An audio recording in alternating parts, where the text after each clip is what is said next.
So I'd like to introduce Jay Whimpey, who is the president of the American Civil Defense Association and a good subject matter expert as a whole on everything to do with civil defense in the United States, which also applies very well to both Canada and England because they're all in the same boat as far as really, let's be polite, suboptimal. So can you start by saying a little bit about the Civil Defense Association and what motivated you to start it? Well, the organization was actually started back in 1968. There were some college professors at one of the universities in Florida that were a little bit disturbed when the Department of Defense dropped the mission of civil defense. So, the government had accepted responsibility to create a program to defend the population of the United States, and then they officially decided they were not going to do that anymore. And so there were a group of people way back in roughly 68, I think, that decided that we should try to defend the population of the United States, and that they would start the American Civil Defense Association. They actually used the logo of the civil defense. I don't know if the symbol inside the blue triangle inside of the red circle or whatever. That was a government type logo, and they actually applied for and received permission to use that. You might notice the Civil Air Patrol, they use roughly the same logo, only it has a propeller in the center of the triangle. So anyway, so the organization has existed in one form and another since then. Basically, a group of people just trying to help defend the population of the United States. I don't know if you've reviewed all of the past issues of the Journal of Civil Defense. However, for the first 30, 40 years, they were actually kind of trying to lobby the government to create a civil defense program and actually build shelters and things of that nature. And then a little after the year 2000, we kind of gave up on that tack, I guess, and we decided, well, the government is not going to do anything, and so it's up to individuals to help themselves, basically. And so the character of the Journal of Civil Defense changed, and it was basically for individual preparedness, which is really the only way to. It's the only way to really prepare for an emergency is to have each individual person and family prepared for that emergency. When you think about all the first responders, if you combine all the police and firemen and a few other government people, you end up with a few tenths of a % of the population actually responding to emergencies on a daily basis.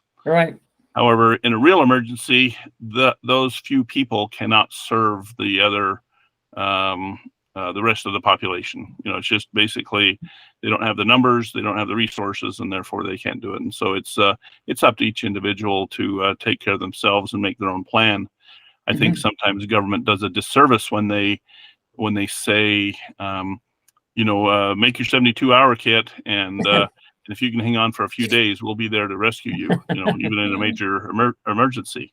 And they've proven time after time that they are incapable of doing that. And even in many of the hurricanes and such, they end up confiscating private equipment and supplies, in order to fulfill their government mission, and so basically, they've proven that they cannot respond effectively to a big emergency, and it is a disservice. I'm not sure if you're familiar with the government manual from FEMA, the Are You Ready manual. No, I'm not familiar with the FEMA Are You Ready manual. I've been on the FEMA site in a few places like that, but I totally agree with everything you're doing. It's same thing in Canada. You're on your own. I live in an earthquake zone. To me, the 72-hour kit in the back of my car is just to get so I can hike back home where the stash is. Right, and that's because I figure I'm gonna be on my own for like 2 months. I figure, myself and my family. Yep.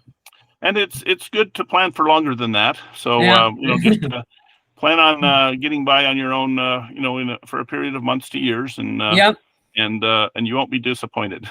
That's true. Well, in a way, I'm lucky because I grew up in the northern Canada, so I know how to fish, hunt, trap, and all that stuff, and I'm familiar with the northern British Columbia. So long-term plans is basically that have to do that in a sense as best one can. It's actually frightening because I was doing a little bit of also research for that, and I think it peaked. I think there's a news article in China because of the heat wave. They opened up all their bomb shelters and tunnels and bunkers down below their cities for the people can get away from the heat. And it shows you some Chinese folks sitting there eating their noodles in a little restaurant under there. And then I said, okay, let's see them. Meanwhile, over in Helsinki, they have 18 meters underground, about 56 feet or about 5 stories down there.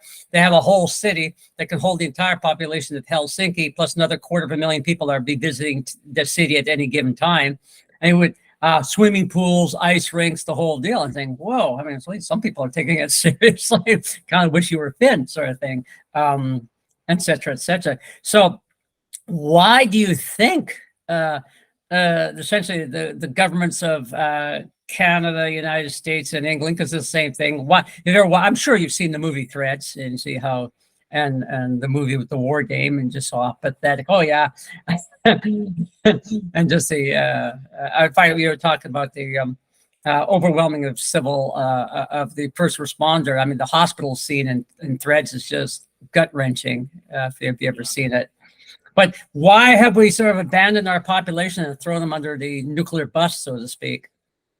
Well, it's interesting. The military and government actually embraced the doctrine of mutual assured destruction, and I think it is rather mad to do that. That's what they call it. Yeah, but basically, at least in the U.S. and Canada, I suppose, and other free nations, the population became the hostage that guarantees that we will not attack other nations. So we're totally vulnerable, and so that's supposed to show our potential adversaries that we have good intentions and that we do not intend to attack them. And I know they've in the nuclear arsenals and that they've always shied away from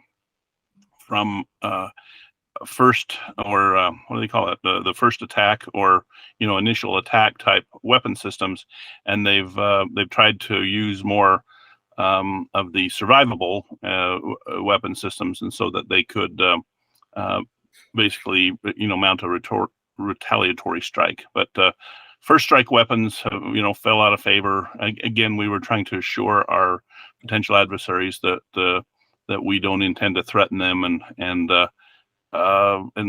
and therefore, our population is the hostage that guarantees that that we will not attack them because we are totally vulnerable. And it is unfortunate.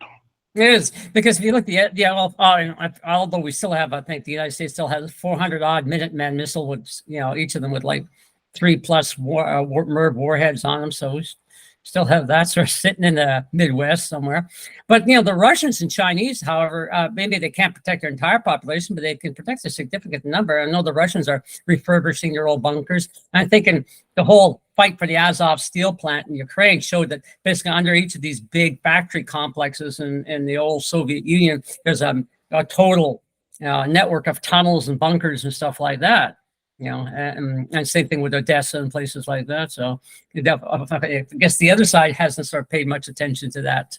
No, they really haven't. And I know the Russians have some very big bunkers that have multiple train tracks actually going into the side of a mountain, at the base of the mountain, and they're basically building underground cities. and the Chinese basically are doing the same thing, and here we sit with basically nothing. Although there's nothing in any of the treaties that say that they won't create a civil defense program. And at one time, we calculated that you could actually build a shelter space for the entire population of the United States for around $50 billion. And Which is trivial. It's trivial in the overall budget. But just based on what we can do with relatively small scale shelters, at we were figuring somewhere on the order of $1,000 to $2,000 per shelter space. You could actually protect the population, have a place to go, and actually stock it with some materials. The Swiss have. I would say they're far and away ahead of everyone else as far as building shelters for their population. They have underground hospitals underneath their actually above ground hospitals, and under most of their soccer fields, they have several feet of dirt and several feet of concrete, and then they build a public shelter under there, and their building codes actually require a shelter for any new housing, and that includes hotels and apartment buildings and such. So they're all ready for a war, and they go to the effort, I guess, to issue a military style rifle to every able-bodied man in the population. They store their government issued ammunition and weapon at home, so they can actually mount a fairly good defense. They even have wells for placing explosives to blow up bridges if they need to. If they ever had a potential invasion from the outside, they could at least disrupt a lot of the ground transportation and such. So they faced the reality. They could actually face a war, nuclear or otherwise, in the future. They've fiercely defended their neutrality in the past and tried not to get involved, but they've always had a big stick that they could wield as well, which I think is a very good way to go about business. If you wield a big stick and no one wants to give you any troubles because of that, then you're in pretty good shape. But I think there was a quote from it escapes me now. He was considered the father of the hydrogen bomb. Oppenheimer? No, he did the atom bomb. Teller. Was it Teller? Anyway, he said in a most dangerous situation, we've chosen the most dangerous course, and that is to not face the danger. And we're essentially not facing the danger. And we the U.S. and Canada, we skipped through the Second World War with basically no death or destruction on our homeland, and so people are very complacent, and they don't really consider the fact that it could affect us. But I worked in the nuclear missile. Well, I worked in the missile industry for quite some time, and I was actually involved in the manufacture of rocket motors for the Peacekeeper system, Trident systems, and even the small ICBM and such. And it is so I know the weapons exist, and I guess we should discuss the state of the U.S. nuclear arsenal. I'm not sure whether you consider that. Go for it. Go for it. Yeah, please. During the 80s, the U.S. government went through the trouble of dismantling their nuclear weapons manufacturing facilities.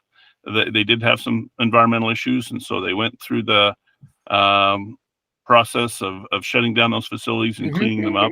And so the U.S. nuclear arsenal is aging. The actual age of the viable age of a nuclear weapon is about 13 years. Right. They quit manufacturing them in the late 80s to early 90s. We're not really sure, but some of the reductions in the nuclear weapon stockpiles have actually we've magnanimously agreed to cut the numbers of our nuclear weapons, by 2/3, and so we went from 6,000 down to 2,000, but that would happen anyway because we're not even manufacturing the tritium that we need in order to maintain our nuclear stockpile. Supposedly, they're buying tritium from Canada, so Canada is making the tritium, but the U.S. is currently not.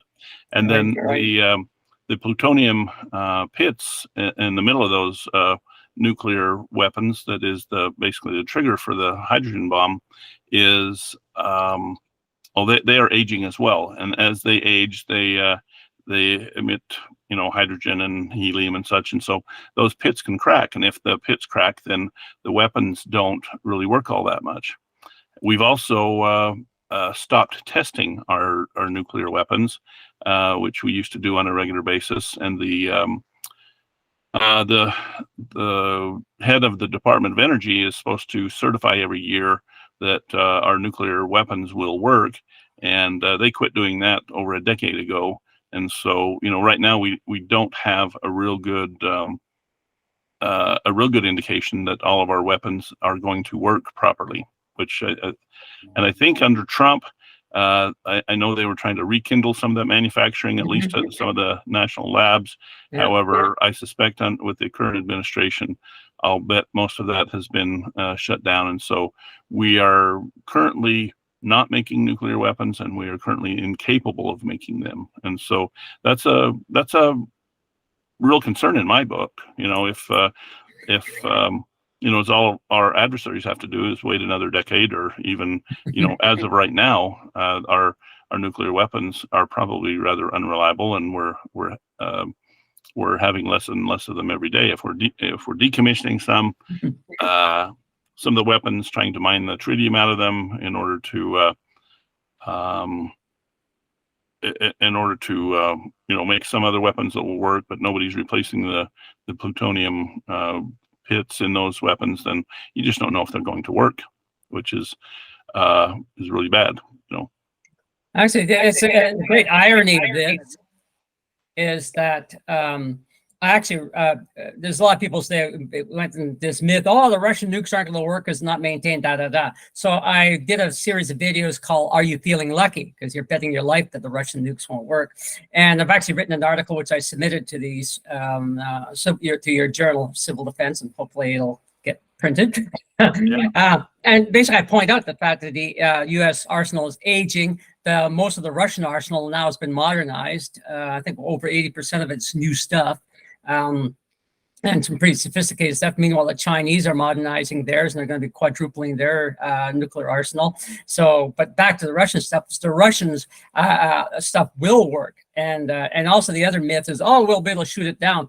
Again, we only have 44 GMDs, and really, at best, would be good at shooting down a primitive North Korean missile. They won't have any chance against them. The latest and greatest stuff the Russians are going to be sending with all the penetration aids and stuff like that, not to mention where they're positioned. So, yeah, it's the great irony it's more the question as our nukes won't work, not that the Russian nukes won't work.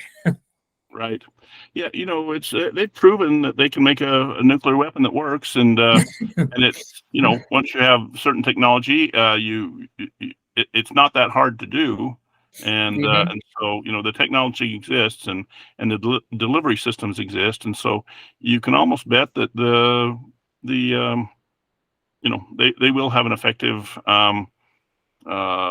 nuclear force, and I seriously doubt the effectiveness of ours, which is really unfortunate. We do.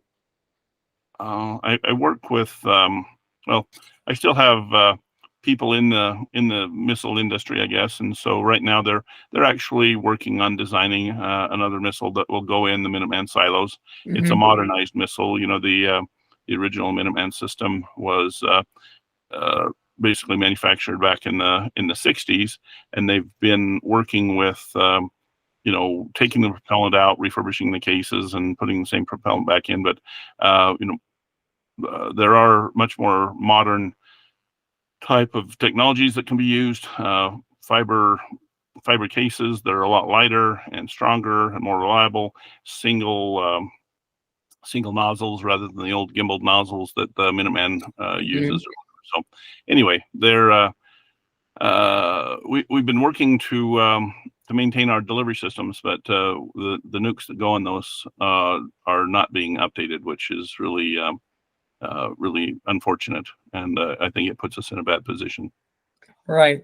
I sort of tend to sort of agree on that. Like I said, it's funny. I was like, I don't know where all these myths that the Russians are the missiles. Their missiles won't work, but ours are great. Nobody ever asked that question. I was pointing out, for example, the current Iowa class submarine, the first replacement, the Columbia, I think Columbia class. It's not going to come out until 2030s. I mean, by that time, the Ohios will be really getting long at the tooth. I mean, it'll be quite geriatric, older than most of the crews. Yeah. And I heard, I saw an article just recently about how many of our attack subs are actually in dry dock right now. Oh yeah, and I also pointed that out to people. Oh yeah, well, the corruption and stuff like that. And I talked about the problem with the steel testing they had with the Virginias, the problem with the coating, the stealth coating they put on these things, and other issues around that, in just a small amount, because I just go try and keep shorter videos, and also the article that I've sent to the Civil Defense Journal, and like, hey. We have the same problems too. I mean, and if you want to talk about, basically corruption within the military-industrial complex, you can look. I mean, there's all sorts of GAO reports out of the Pentagon, and don't get me going on basically on Canadian military procurement boondoggles.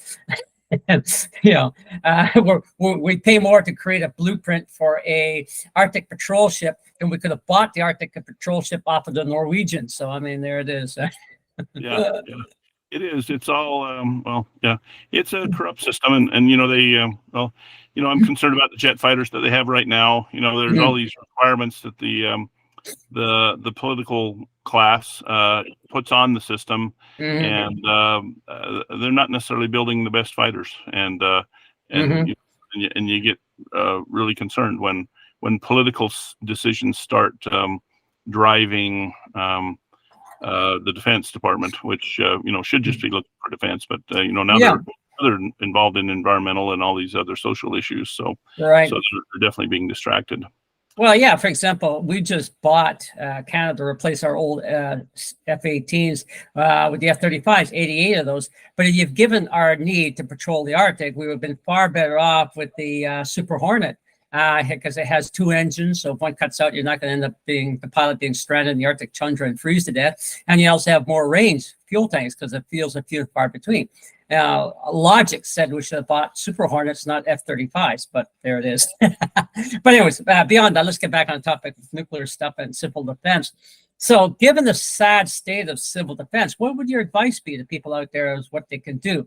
I'm thinking, like, I've done some survival videos. Mine are sort of like focus on you're some guy living in an apartment somewhere, or maybe you do have out in the suburbs, you got yourself a nice fallout shelter and stuff like that. But what if you're in town and when the balloon goes up, then what? So I've been focusing on that. But in general, what is your advice to people, especially living in urban areas? I would say for the most part, just learning what to do is probably most of the battle. At least the majority is just learning what to do. I'm not sure if you're familiar with the book Nuclear War Survival Skills. Oh, heck yeah. Hold on a second. Yeah, I keep a copy close by as well. Yeah, I would say. There it is. I would say, if you understand nuclear weapons effects, and you know that there's going to be the initial heat flux, there's going to be the substantial pressure wave, and then actually a reverse pressure wave. Yeah. Then even if you're in town and you see the flash, or many people they should know that if you see something like a falling star in the middle of the day, immediately look away, because you can actually see a reentry vehicle coming down in the middle of the day. And then also, if the power goes out, a classic nuclear attack would start out with an electromagnetic pulse. Yeah, I would suspect that the the warheads that could carry out an EMP are probably already in orbit, and so all they have to do is detonate them, and then the power goes out, and all your radio communications, or most of your radio communications, go down. And so basically, if you see a power outage, it would be good to have a battery operated radio that is somewhat protected, and you can kind of tune around. We do have a few radio stations in our area that are nuclear hardened, so but if 90% of the radio stations disappear and there's a power outage, you can bet that there may be some nuclear weapons or nuclear warheads showing up in roughly 30 minutes. Actually, in my area, I'm kind of inland the United States. A submarine launched missile can get here in 8 minutes. So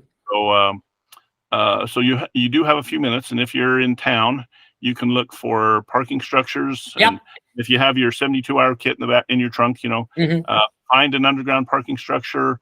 A lot of commercial buildings have some relatively deep basements, and they have utility tunnels and things like that. And if you can find the right place, and if you understand, you have to shield yourself from that. And even, the old duck and cover, they say, could save millions of people, just knowing that, if you see the flash, try and get behind something or whatever, just in order to keep from being severely burned. And then the pressure wave that comes through and such, yourself from that.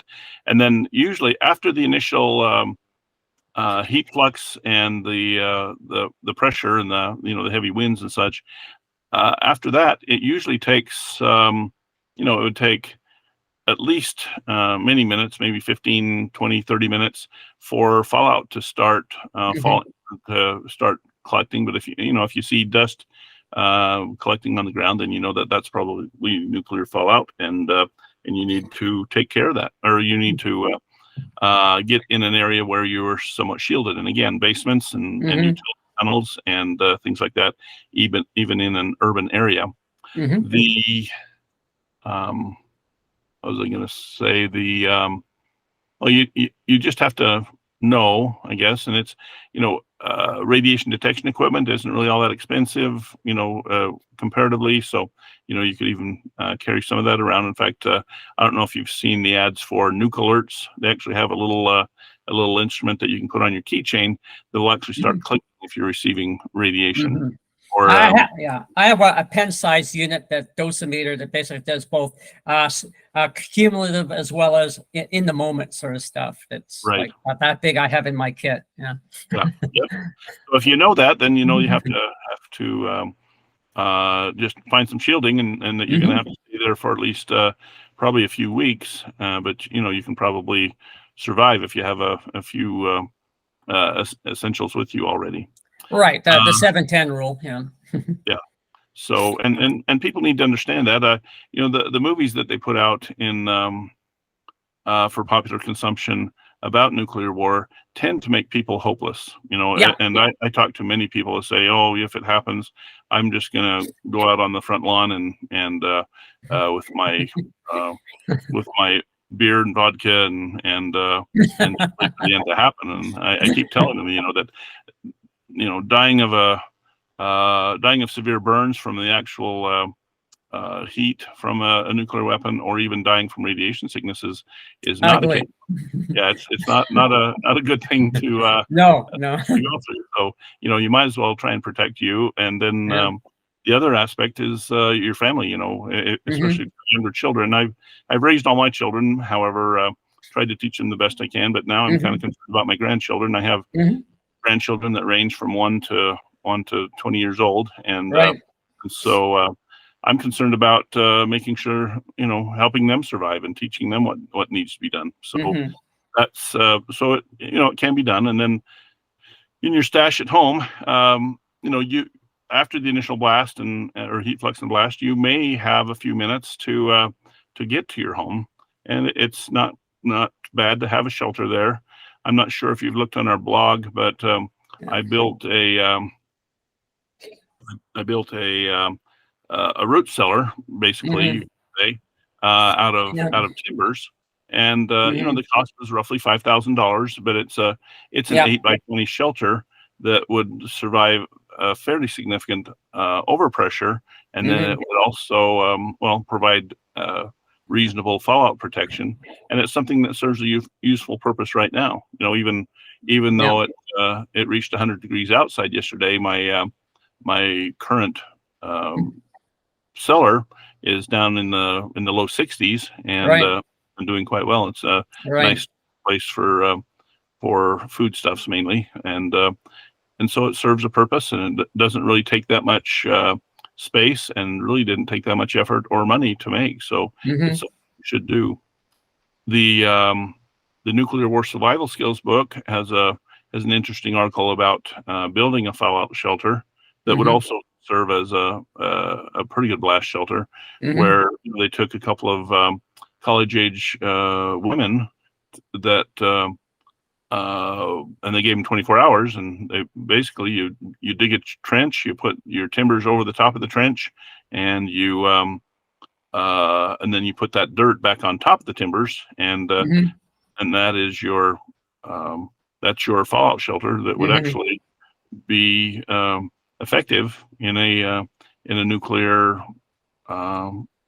weapons, or in a nuclear war, if there happened to be a nuclear detonation nearby. Yeah, I know my plans, because unfortunately the situation where I live. Well, first of all, I'm assuming in Vancouver they would want to take out, because it's the second largest port of the Pacific coast, they want to airburst over the harbor. That's my scenario that I'm sort of planned for.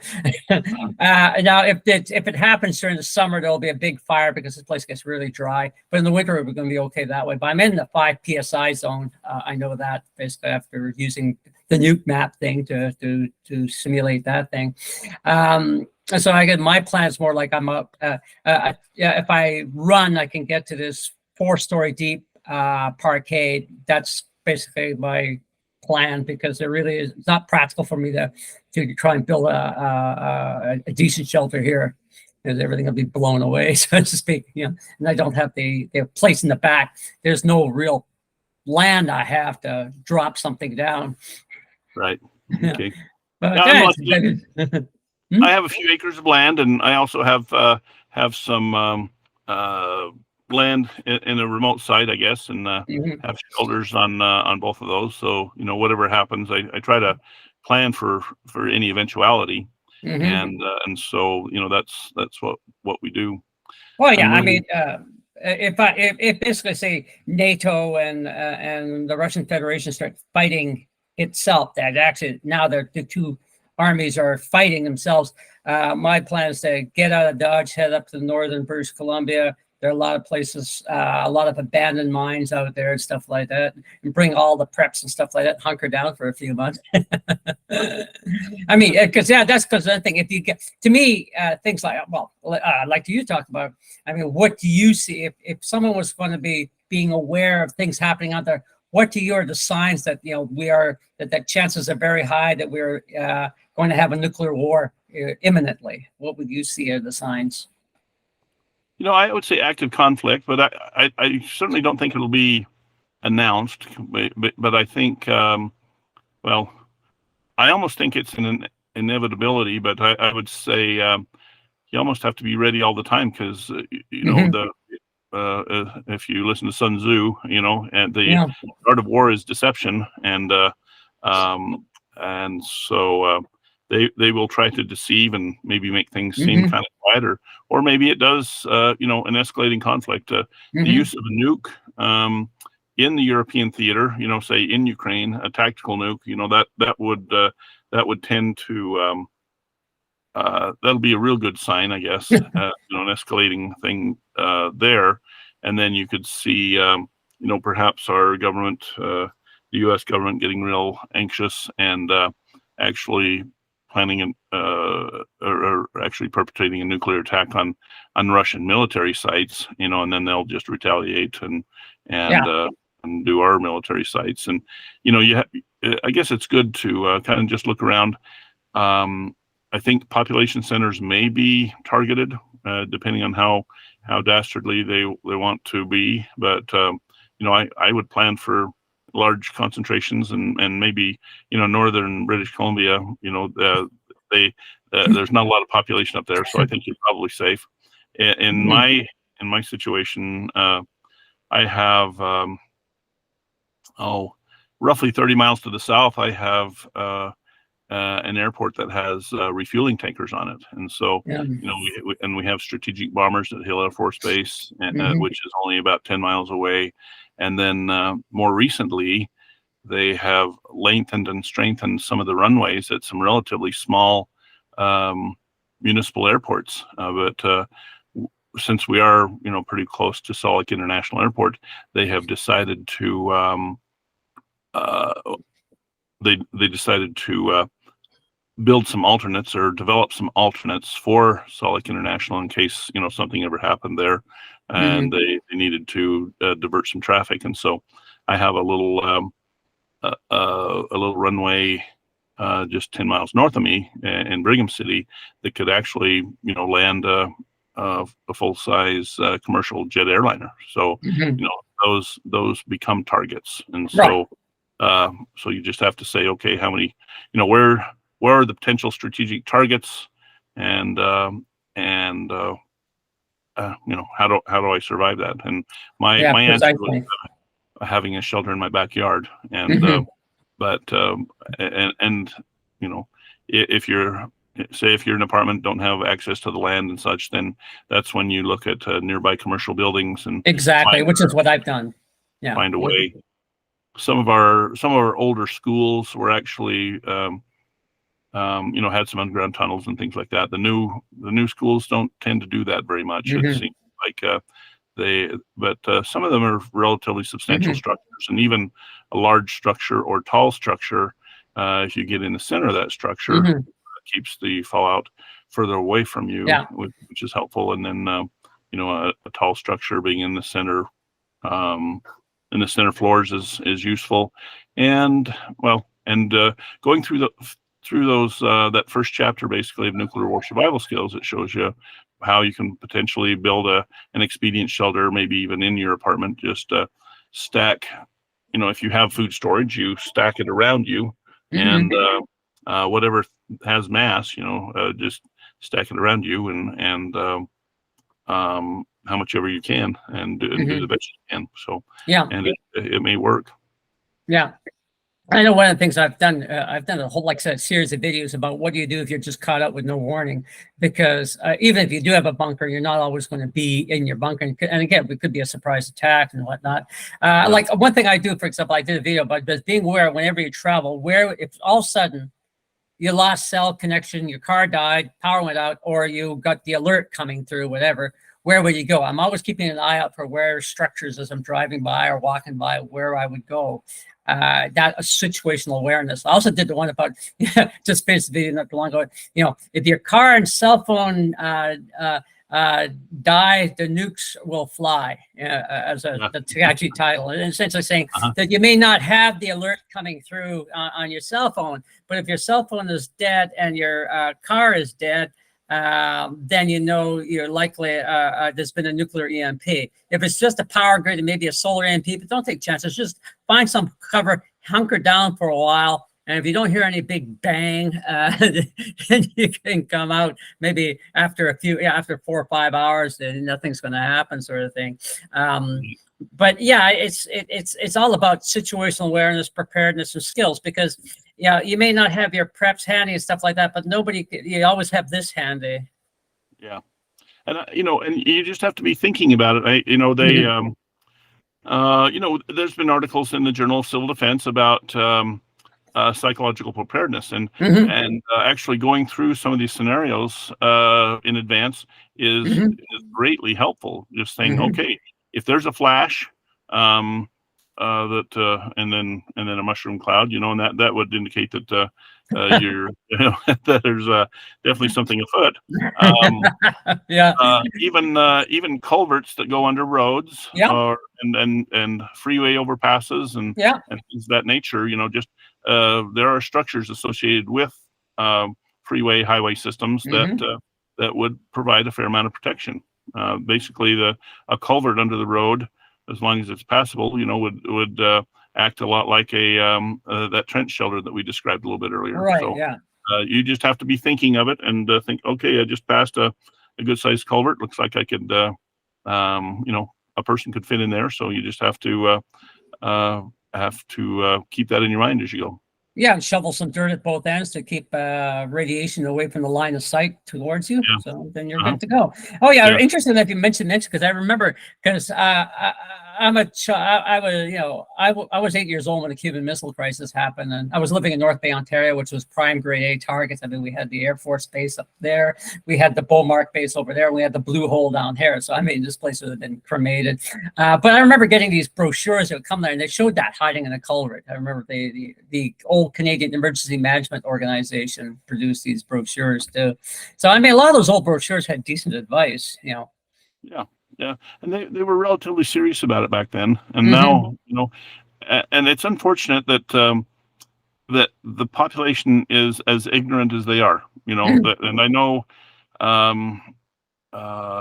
well, like some of those missile alerts that they've had with North Korea in Hawaii or whatever, and people are trying to climb down in the storm drain system and such. They really really people need to know what the real risk is and how to mitigate those risks. That's as simple as that. So knowing what to do is the most important, and then making some advanced preparations, like maybe getting a little radiation meter like you're talking about, and then definitely the food and water, and the ability to filter water to make it drinkable. If you have all that, then you're in pretty good shape.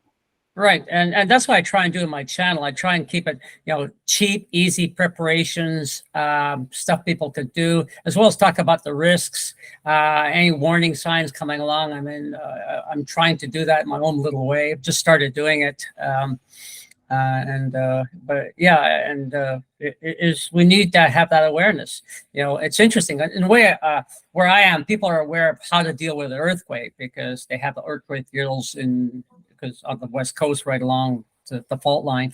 But people haven't a clue what to do about a nuke. I say, well, if you got the earthquake preparation part done, you're a good way towards that. Now you just have to deal with shelter, the 710 rule, stuff like that. What to do if you see the flash, Yeah, that's it's really pretty straightforward. Something that you could sit down and inform yourself within, an hour or so. You could read the front end of that nuclear war survival skills book, and you would basically have a very good understanding, if you're thinking about it, to look around and see what can I do to improve my chances of survival. Right. But so many people are so complacent, and I spend a lot of my time talking to the public. I've been at displays at county fairs and at even preparedness fairs and that, and I see young families coming along with 2 or 3 little children or whatever, and I ask the parents, do you have some food set aside? Do you have a little food storage in case there's a financial problem or some other type of disruption? And they say, well, no, not really. I just want to grab them and shake them and say, how can you be so careless? These little ones depend on you to keep them safe, and you need to be more conscientious about your responsibilities. But so many people are complacent, and I don't know. There are some earnest seekers out there, and that we try to find, and people that will do it, actually get up and do something.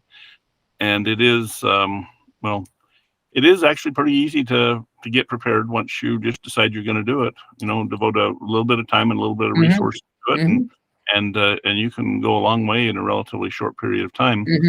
I've been fairly hard at this. I guess I should have mentioned, I think I ran into the American Civil Defense Association in 1989, and when they had that green book, the Nuclear War Survival Skills book, and I before that I had a few of the old brochures, I guess. I guess it wasn't FEMA back then, but they were old civil defense brochures, and I thought, hey, this is valuable information. I need to keep this around, and I did have them around. And then I ran into the green book, and all of a sudden, all my dreams were answered, Mhm. and prayers. It was really such a great thing, and I've been involved and working with the organization, and we've made a lot of mistakes. There are some preps that work better than others and such, and I think I try to tell people we've made so many mistakes for you. You can actually learn from our mistakes, and you can actually much more efficiently prepare if you choose to do so. And it's just choosing to do so, and getting past the complacency and normalcy bias. And to me, it's incredible to listen to the news and hear of certain the threats of nuclear war going back and forth between Russia and the United States. And it Yeah. almost seems like our government is trying to push for that that to happen. Putin was saying all the way along that if Ukraine became a NATO member, well, he just says, I'm not going to tolerate a NATO member on my doorstep. And if you make or if you threaten to make Ukraine a NATO member, then I'm going to invade. He told them several times, and then they were going over there saying, "Yep, we're going to make them part of NATO," and several times, and finally he invaded. And so basically they provoked Putin, and now they're dealing with the aftermath. And I'm a Bible reader, I will admit, and when I read Revelations and I see elements melting with fervent heat and unquenchable fire, and even the heaven and earth rolling together as a scroll. If you take John saw a vision of the last days, and so basically a first century man seeing a mushroom cloud, he would say, he's seeing a two-dimensional mushroom cloud, and that's heaven and earth rolling together as a scroll. To me, it's a very good description of a nuclear war. So, and wormwood. I mean, that's radiation poisoning the water and food and stuff like that, and all. I see the same thing too. And a third of the population dying here, a quarter of the population dying there. Oh yeah, I read Revelation 2 as describing a nuclear war. So anyway, it's almost going to happen, and I know a lot of people wish to die and don't want to go through the tribulations, but I think that there's excuse me for just a minute. I was going to sneeze there. Anyway, especially if you have family that you care about, do your best. And I've got to admit, I'm really surprised. Some people, they were asking a little bit about the shelters that we're building or whatever, and there were some people in kind of a responsible situation, and they said, we're stockpiling acetaminophen. And I says, well, what's that going to do for you? Well, and they said, well, if you take 3 bottles of it, all at once, it'll ruin your kidneys and you die within a few days. And I'm thinking, so you're just planning to die? And they were just looking for a quick way out, and relatively quick. Well, you're in the United States. Why don't you just buy a gun and blow your own brains out? I mean, it's people, I mean, which is of course hard to do up here, but there is. But it's funny you should say that, because I mean, I did. There was the Red Cross did a little video. If there was nuclear war, do you want to live or die? I asked that question, and I used some of the clips from that in my stuff. But I'm talking about, and people say, well, I just want to die, have the vodka. Says, well, what happens if you are, you're not instantly vaporized, unless you basically have a farmhouse right by a missile launch center in the middle near Minot, North Dakota. You are a very good chance that you're going to be staggering around, badly burned, eyeballs melted, trying to find your gun to blow your brains out, but you can't, and then you basically have to have radiation sickness on top of your 3rd-degree burns. Great way to go. I mean, you can't guarantee you're going to die, so try and survive. And it is survival. And also the thing is, like, again, there's people, either they'll minimize it, it's never going to happen, or the Russian nukes aren't going to work, or they see the old Saganists nuclear winter scenario. Oh my God, there's 99% of the people in the Northern Hemisphere are going to die. The only people going to live are the mutant ninja cannibals. And you go, no, that's also false too. I mean, and I'm actually going to do a video to debunk the whole nuclear winter scenario. I mean, there's going to be nuclear famine due to the disruptions of the supply chain. That's why you have to have some preps, and also the idiots in both America and Russia decide to put their missile silos in the middle of prime agricultural land rather than in the desert somewhere. But there it is. Yeah, it's it is puzzling, I guess you'd have to just say, that people aren't just taking it more seriously, and but you see other countries like Switzerland, they've made all these preps, and they actually had a national referendum a couple of years ago and said, okay, do you want to keep going with the nuclear preparedness scenario, or do you want to just give it all up and be complacent like the rest of the world? And the population of Switzerland said, let's keep going with the preps. Let's make sure that we're ready for whatever comes up. And we used to have a saying: if you're ready for a nuclear war, you're ready for essentially anything. That includes earthquakes and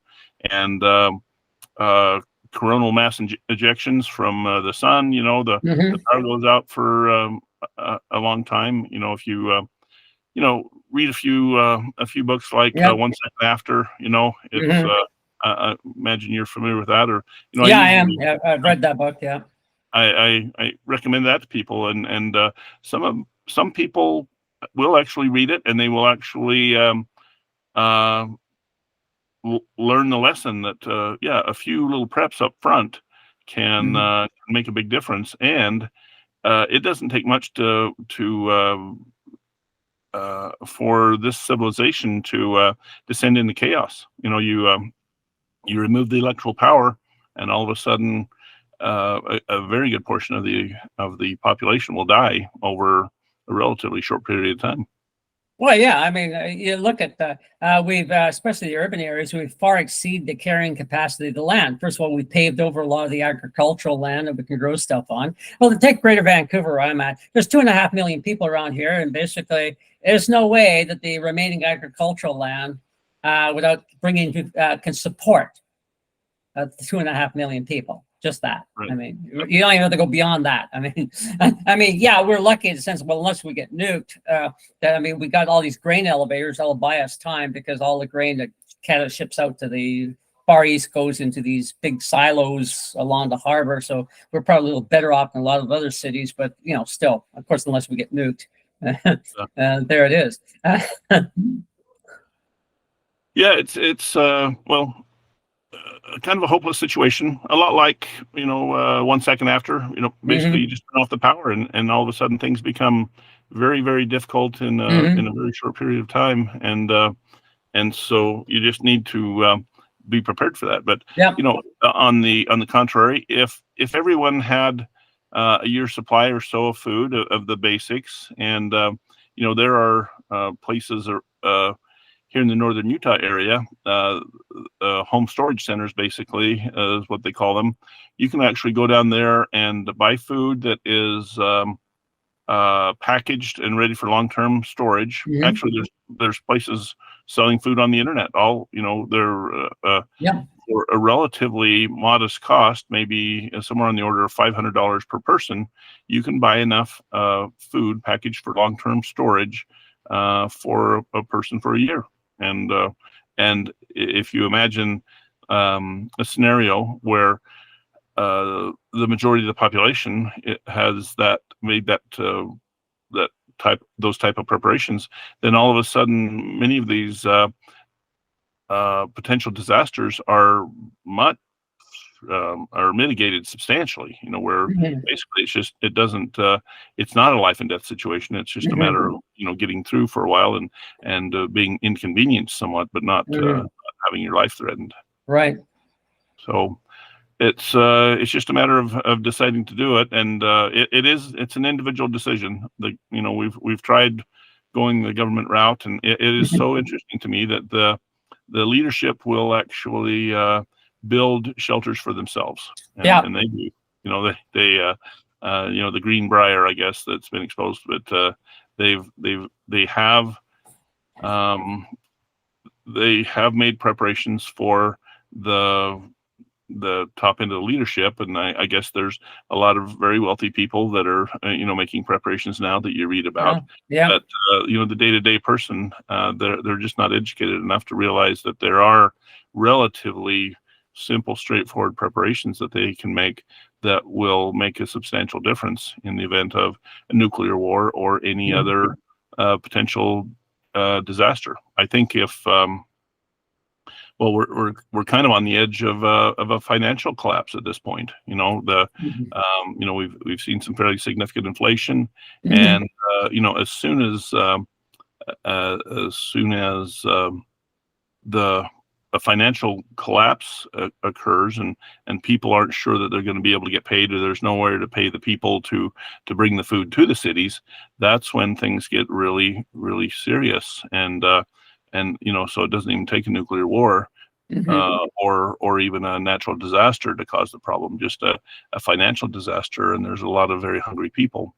In the Great Depression in the United States, a lot of people lived very close to the land, and they were producing their own food. And so, but still, there were a lot of suffering.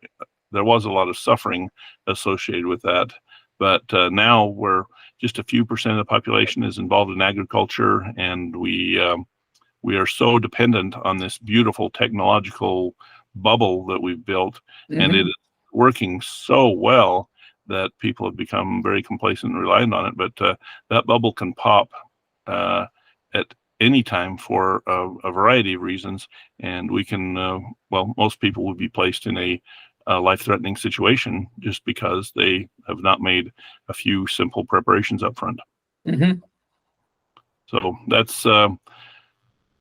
that's what you have to say, and I can go into anything, just we try to make preparing easy and simple and cheap. If you can buy a $200 or $300 Berkey water filter that's really handy to have in some situations, but if you just use a little bit of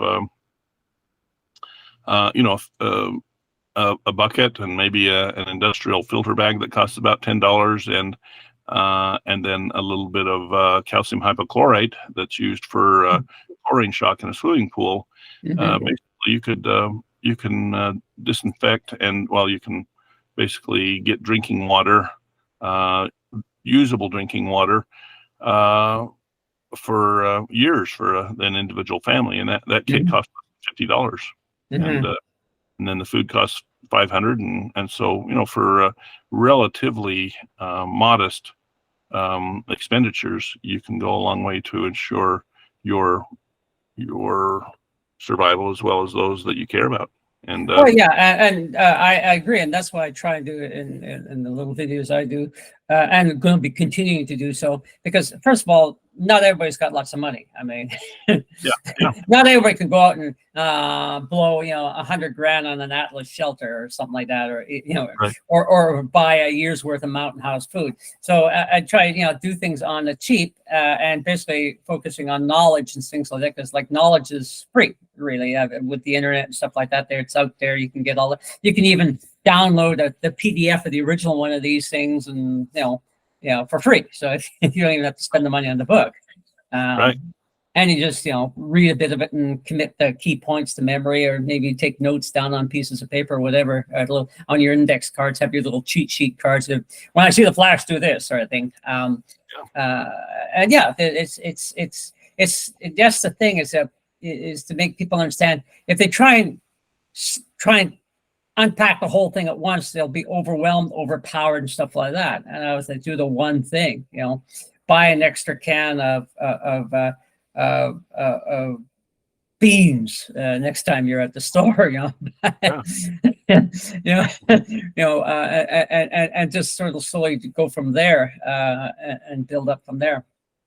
Yeah, it is relatively simple, and I think. It's just the media in general, the government in general. They tend to say, okay, we'll take care of the emergencies. You just go home and watch TV and don't worry about it. Instead of Yeah. if on the TV they were actually saying, hey, there's a real threat out there. We're not going to be able to help you in a reasonable amount of time. You need to be prepared to take care of yourself. And when I talk to government type people, I say you need to let people know, and but they don't. And the Are You Ready handbook that FEMA put out down here, it has lots of pictures and everything, and it does a really good job of outlining a lot of the threats, but it doesn't have a lot of detailed information about how to mitigate the threats. And they talk about chlorine bleach solution for disinfecting water and a few things of that nature, but they don't.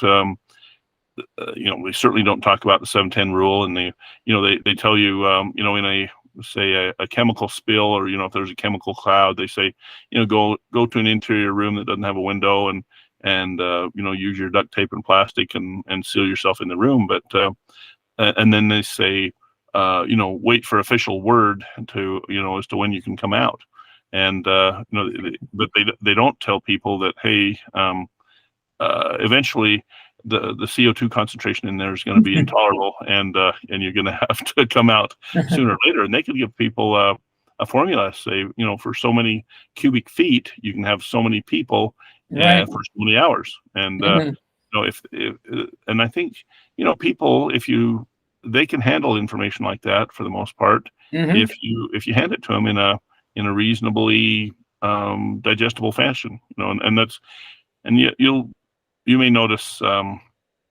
if you look at the Journal of Civil Defense, back in the early part, they had some real big, hairy articles written about nuclear weapons by college professors and such, that were pretty heavy. But the material that's come out, for the last 20 years or so has actually been very digestible, easy for anybody to understand and do, a lot of pictures and diagrams and things like that.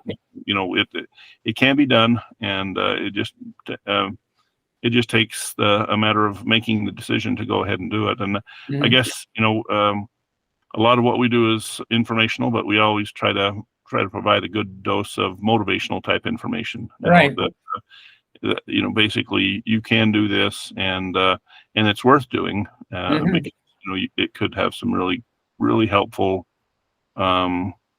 effects, in your future life. So, anyway, it's a interesting situation. Okay, it's cool. Is there anything else you would like to say in closing? I would just say the information is free on the internet. As you can sign up to the American Civil Defense Association, tacda.org. And if you go there, we trade a little bit of information, like a name and a email address, and that's just so that we can contact you, but we don't sell that to anyone else. But anyway, you can sign up to the organization. You can download all the information, copy it. It's not copyrighted, so you can copy it and distribute it for free.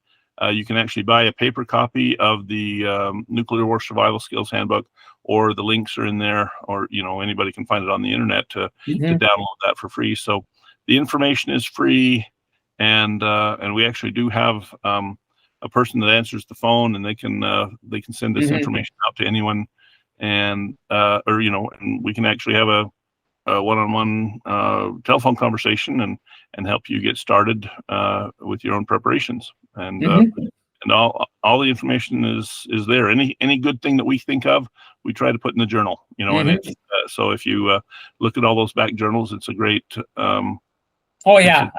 survival manual, basically. Oh yeah, I've looked at the past few years worth, and there's really good stuff there. I mean, definitely stuff that's has informed some of my thinking, got me thinking about a few things, and I would highly recommend it. Right. So it's there for the taking. You just have to take a little bit of an interest, a few minutes of your time, and it can make a big difference in your life. And you can mitigate some of these threats that are coming up. And And there's a lot of very qualified people. My background's chemical engineering, but we have nuclear engineers and other, government scientists and that we work with, and we look at, we kind of peer review the things, just we try to be very scientifically sound in the preparations that we're suggesting, and helping you avoid some of the pitfalls. And I think around here they have a lot of preparedness fairs, and there's usually a lot of people that are trying to sell something, and you always have to be a little bit suspicious, if there's a profit motive there. So we try to wade through all that and get past it, so that what we recommend you doing is actually pretty sound scientifically, and it's going to make a real difference in your life. And we're not just trying to make a buck, because we don't make a buck. We just we're just trying to help people, and it's our mission, basically. So with that, I would say I would suggest that people do something today to get better prepared. Cool. That's a great place to end. Thank you very much for your time. I've enjoyed chatting with you, and hope we can collaborate in other ways moving forward. Right. Yeah, I was unaware that you'd submitted an article. I'll look forward to looking at it. It's called "Are You Feeling Lucky?" That old quote, because if you're thinking that, Russian nukes aren't going to work, and the few that get off the ground are missile defenses will take them down, essentially you're betting your life on that one. If you make your decision, I don't have to prep, I don't have to worry about it, then you're going to be the deer in the headlights when you see that mushroom cloud. And also, you can point that even if one of them works, what if it's that one that's going right to where you live? Okay, you're the one city that got nuked in World War III in America. Wow. Okay. Yeah, you're right. The Russians nuke didn't work, but unfortunately, you drew you roll snake eyes on that one. So you got the short straw, so it's it's you. It's much better to have a defense. So anyway, pleasure talking with you, Tim. Look forward to corresponding with you in the future, and check out my site too on YouTube. I'm also going to add your tag. I think I already have. If I had not, I will add your YouTube channel to my featured channels too. So okay, great. We'll review the information, and we'll look forward to to working with you in the future. Okay, thank you very much. Then have a great day. Have a good day. Thank you. Bye. Bye.